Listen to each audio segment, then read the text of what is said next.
Story 1. The House on Ashwood Lane.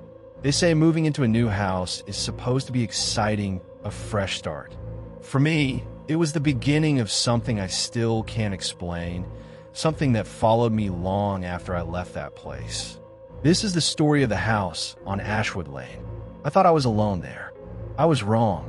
It was late fall when I moved into the small two-story home on Ashwood Lane, a quiet street, surrounded by maple trees whose leaves had already turned to shades of red and brown.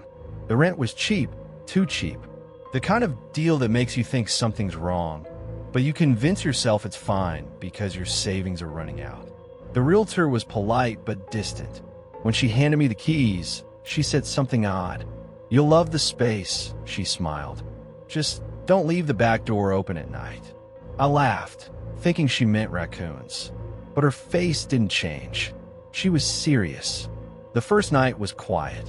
I unpacked just enough to sleep, bed, lamp, and my laptop on the nightstand. I remember hearing footsteps above me around 1 a.m. Except the house didn't have an attic. The sound was faint, like soft, dragging steps right above the ceiling. At first, I told myself it was pipes, old wood settling, maybe squirrels. But the sound came every night, around the same time, always starting from the same corner of the ceiling, moving slowly toward my bed. On the fifth night, I decided to record the sound. I set my phone on the dresser, hit record, and lay still. At 1:13 a.m., it began. But this time, it wasn't just footsteps. It was whispering, low, muffled, like someone trying not to be heard. 3 words, over and over. "Don't look up." I froze.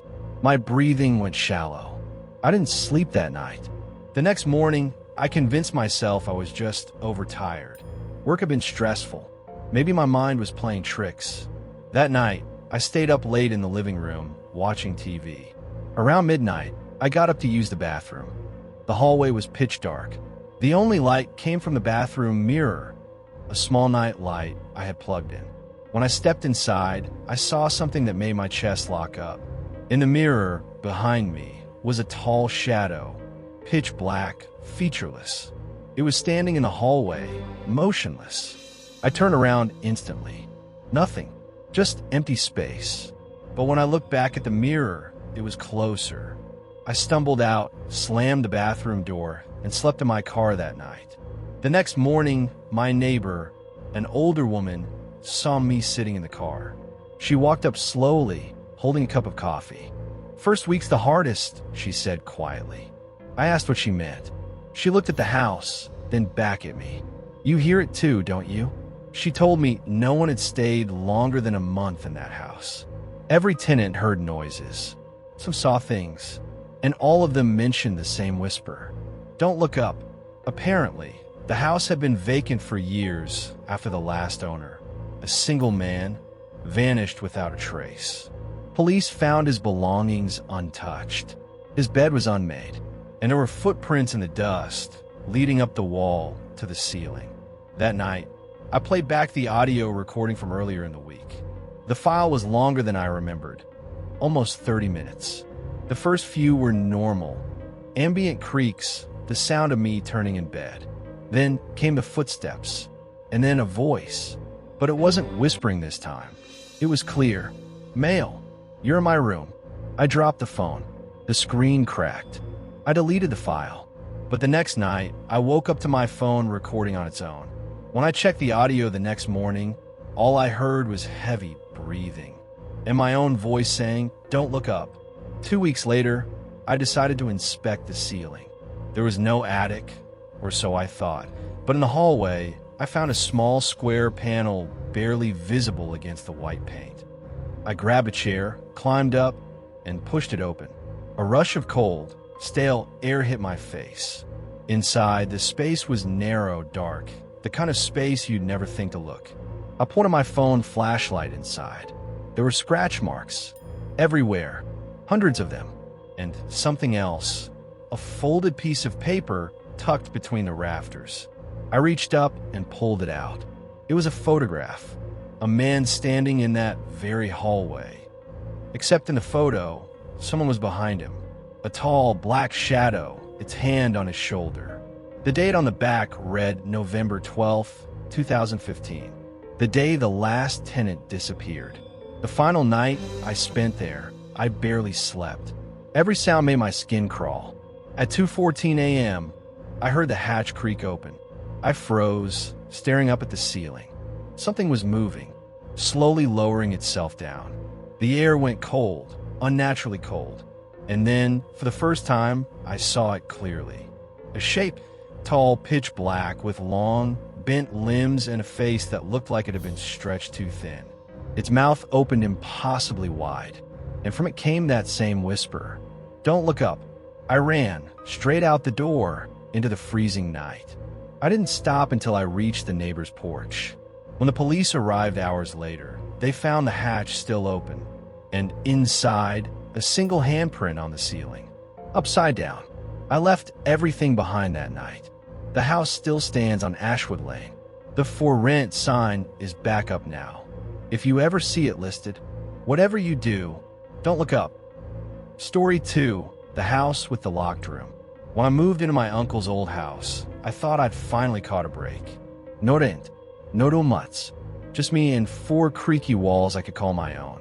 But there was a door, one that had always been locked, and I should have listened when the neighbors told me not to open it, because once I did, I wasn't the only one living there anymore. My uncle died in early spring, heart attack in his sleep, they said. He didn't have much family, so I was shocked when the lawyer called and said he'd left me his house in New Haven, Connecticut. It was a modest place, 2 stories, overgrown yard, white paint peeling from the siding. Inside, it smelled like cedar and cigarettes. But there was something about it, something watchful. There was a room upstairs, the last one on the left. Unlike the others, it was locked from the outside. Heavy brass padlock. When I asked the lawyer about it, he shrugged. Said he didn't know. Neighbors said my uncle had boarded it shut years ago. No one knew why. Every night, as I passed that hallway, I could feel cold air seeping from under that door. Like the house was breathing. I started hearing things about a week in. Soft knocks on a locked door. Sometimes slow dragging sounds, like something being pulled across the floor.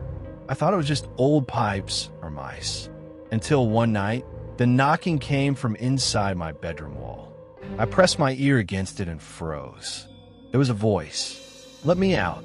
I tore back some of the wallpaper the next morning. Behind it, wood paneling, but newer than the rest of the house. Almost like someone had sealed something up. When I called the maintenance guy to check the structure, he laughed. "You don't need me to tell you this wall was redone. Looks like someone covered a door." That night, the noises came again, only louder. Something scratched the wall from the inside, nails dragging along the wood.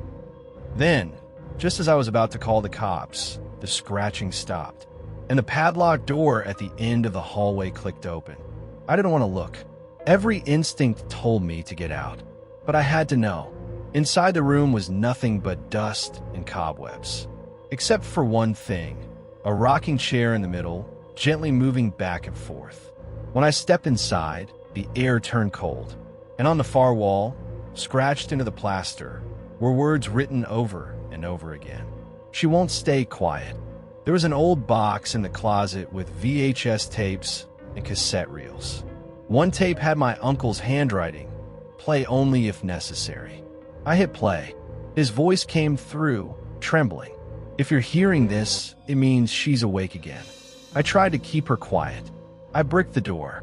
I padlocked it. "Don't go near that room at night." Then static. Then a woman's laugh, soft, distorted, like it was inside the tape, but alive.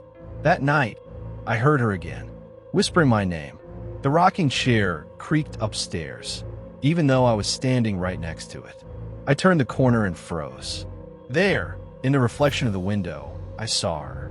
A woman in a white nightgown, eyes hollow, mouth wide open, screaming without sound. I looked back. No one was there, but the window's reflection still showed her standing behind me. I dug through my uncle's old files, found newspaper clippings from the 90s. A woman named Marjorie Lonigan reported missing. She lived in the same house. One photo showed her holding a baby in the living room, my living room. Police never found her body, but the last line of the article made my stomach turn. Her husband claimed she locked herself in the upstairs bedroom and never came out. That night, I tried to leave. Every door in the house slammed shut on its own. Windows locked. The walls vibrated, whispering all at once. Hundreds of voices screaming the same thing. She won't stay quiet. I ran to the locked room, the only one still open. Inside, the chair was moving violently, slamming into the wall. And in the mirror, her reflection stood behind me, inches away. She whispered, "It's your turn to stay quiet." They found me 2 days later, unconscious in the locked room. No sign of forced entry, no one else in the house. But the words scratched into the floor were new. Story 3, The Man in the Crawl Space. When I bought my first home, I thought I'd finally found peace. No noisy neighbors, no sin apartamentos, just quiet. But quiet can be dangerous, because when you can't hear everything, you realize sometimes you're not alone. And what I heard inside my crawl space still keeps me up at night. It was April. The house sat at the edge of a small Colorado town, part of a fixer-upper deal from an auction. I'd always been good with tools, so I figured I could handle some creaky floors and bad plumbing. But even on day one, the place felt wrong, like it didn't want to be fixed. The inspector had mentioned a crawl space under the house, said the last owner kept it sealed for pest control. I didn't think much of it until I heard breathing coming from under the floor. The first night, around 2 a.m., I woke up to scratching sounds. Soft, deliberate, not like mice, more like nails dragging across wood. I got up, checked every vent, every corner. Nothing. Then I heard it again, directly under my bed. It was breathing. Shallow, slow, almost in sync with mine. I remember whispering, "Hello," and the sound stopped instantly. Then 3 knocks from below. Knock, knock, knock. The next morning, I decided to check the crawl space entrance. It was in the laundry room, a small square hatch sealed with rusty screws. When I pried it open, a gust of cold, damp air hit me in the face. The smell was awful, like mold and something sweet, the smell of rot. I shined my flashlight inside. It was deeper than I expected. About 4 feet high, dirt floor, wooden beams. Something glinted at the far end. A tin can, and beside it, a small blanket. Someone had been living down there. I crawled halfway inside to look closer. There were empty water bottles, old food wrappers, and a small notebook. The first page just said, "I like when it's quiet." The handwriting was shaky, uneven. Page after page was filled with nonsense scribbles and short sentences. "She doesn't see me. I wait until it's dark. He said not to make noise." I dropped the notebook and got out fast. That night, I nailed the hatch shut and pushed my washing machine over it. I tried to convince myself it was old junk, maybe a squatter from before the auction. But I couldn't explain the next part. I set up a motion-activated camera facing the laundry room. The first night, nothing. Second night, nothing. But on the third night, around 3:14 a.m., the footage triggered. The hatch cover moved. Slowly, from underneath. A hand, pale, bony, slid out. Then a face followed. Not filthy or wild like a vagrant. Just empty. The man looked around the room like he was checking if I was awake. Then, without making a sound, he crawled back down and closed the hatch. I called the police immediately. They searched the crawl space, checked every corner, every inch. They found the blanket, the cans, and the notebook. But no one was there. Not a single footprint, even though the dirt was soft. The officer patted my shoulder and said, "Might have been old. Maybe someone lived here before." I showed him the footage. He frowned and said, "Could be doctored. YouTube prank stuff." Then they left. I was alone again. That night, I didn't sleep. I sat on the couch with my baseball bat, staring at the floor. At exactly 3:14 again, the sound returned. Dragging, breathing, then whispering. "You shouldn't have looked." I stood, gripping the bat, so tight my palms bled. Then silence, until I heard his voice whispering directly through the vent beside me. "It's my house." The next day, I drove to the county records office. I found old microfilm about my address, the same property, built in 1974. One article caught my eye. Family of 3 missing. Husband believed to be in hiding. It showed a black and white photo of the house. The missing husband's name was Aaron Ambell. The article said police believed he may still be hiding on the property, possibly underground. The case was never solved. I checked the date. April 14th, 1974. Exactly 50 years to the day. That night, I heard the hatch creak open again. I grabbed my phone, turned on the flashlight, and stepped into the laundry room. The washing machine was pushed aside. The hatch stood open, and from the darkness below, a man's voice whispered, calm and steady. "You came back, just like before." Then a hand reached out, holding the same notebook. The last thing I remember is the flashlight dropping, spinning across the floor, and his face, pale, smiling, inches from mine. They found me 2 days later, unconscious on the kitchen floor. No sign of forced entry. No man in the crawl space. But the new footage showed something different this time. As the camera glitched for just a few seconds, 2 figures could be seen standing behind me, both smiling, both wearing my clothes. Story 4. The house that followed me. People always say you can't run from your problems. I never believed that until the night I moved out of 713 Hollow Creek Road. Because I left that house 3 years ago, and it still hasn't left me. When the house went on the market, it looked normal, cozy even. 2 bedrooms, cheap, good neighborhood. I didn't ask why it was so affordable. I just wanted a new start after my divorce. The first few weeks were fine, except the feeling that every time I turned a corner, someone had just left the room. One night, I came home late from work. From a driveway, I saw a shadow move across my living room curtain. I froze. All the lights were off inside. When I rushed in, nothing. Every door still locked, but the TV remote lay in the middle of the floor, facing the window. A week later, I noticed long claw-like grooves running down the hallway. I tried to paint over them. By morning, the paint had bubbled and peeled away. Beneath it, new scratches spelling one word, stay. That's when I started sleeping with the lights on. I tracked down the realtor who'd sold me the house. When I mentioned my address, her smile froze. "That property again?" she muttered. "We were told to stop listing it after the incident." She wouldn't say more, just whispered, "If the walls start calling your name, don't answer." I'd set up smart home cameras to catch whoever was breaking in. At 2:43 a.m., my phone rang. Caller ID said home system. When I answered, I heard my own voice whisper, "Why did you leave?" The feed showed my empty living room until a figure stepped out of the hallway. Same height, same clothes me. Then the call cut off. I didn't wait for explanations. I packed everything I could and drove 3 states away. New apartment, new job, new life. For a while it worked, until one night the upstairs neighbor complained about noise coming from under my floor. My apartment didn't have a crawl space. I checked the security camera app. The feed from my old house was still active. Only the timestamp was live.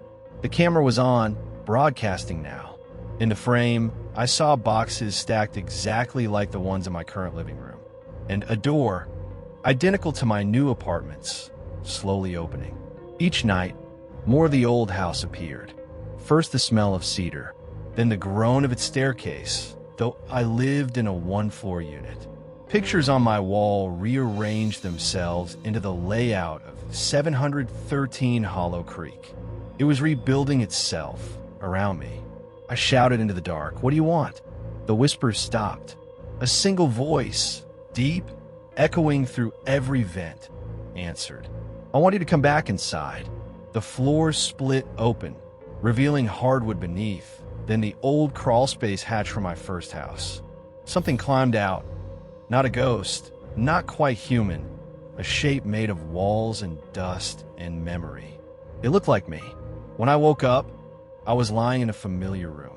Same peeling wallpaper, same smell of cedar. Through the window, I saw the mailbox, 713 Hollow Creek Road. I'd driven 800 miles to escape, but somehow, the house had followed me home.